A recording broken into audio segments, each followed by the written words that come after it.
সাথে 4টে কাঁচা লঙ্কা নিয়ে নিলাম। সর্ষেটা শিলে ভালো করে বেটে নেব। সর্ষেটা আমার বাটা হয়ে গেছে।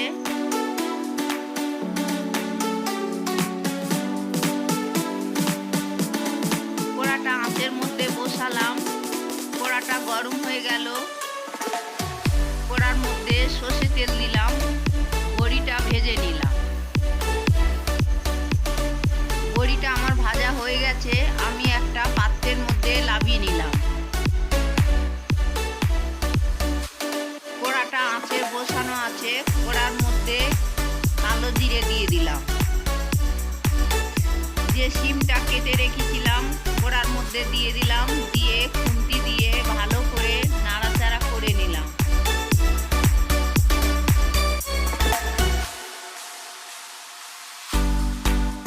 কিছুক্ষণ নাড়াচাড়া করার পরে পরিমাণ মতন লঙ্কার গুঁড়ো দিয়ে দিলাম।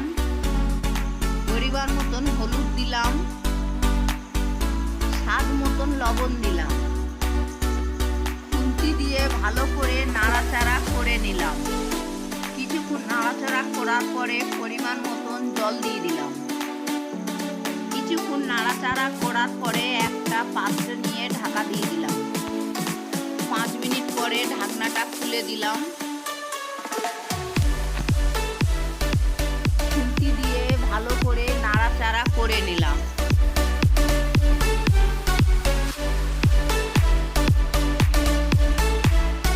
শিমটা সিদ্ধ হয়ে যাওয়ার পরে সর্ষেটা দিয়ে দিলাম। খুন্তি দিয়ে ভালো করে নাড়াচাড়া করে নিলাম। 2-3 মিনিট ফোটাবার পরে পরিমাণ মতন চিনি দিয়ে দিলাম। শিমটা আমার সিদ্ধ হয়ে গেছে। যে ভাজা বড়িটা রেখেছিলাম শিমের মধ্যে দিয়ে দিলাম। দেবার পরে খুন্তি দিয়ে ভালো করে নাড়াচাড়া করে নেব বন্ধুরা। অল্প পরিমাণ সর্ষে তেল দিয়ে এবারে আমি নামিয়ে নেব। বন্ধুরা তোমরা এইভাবে বাড়িতে শিমের পাতুরিটা বানিও। কেমন হয়েছে আমাকে জানিও। আমি এবারে একটা পাত্রের মধ্যে শিমের পাতুরিটা নামিয়ে নিলাম। ধন্যবাদ বন্ধুরা। দেখা হবে পরে ভিডিওতে।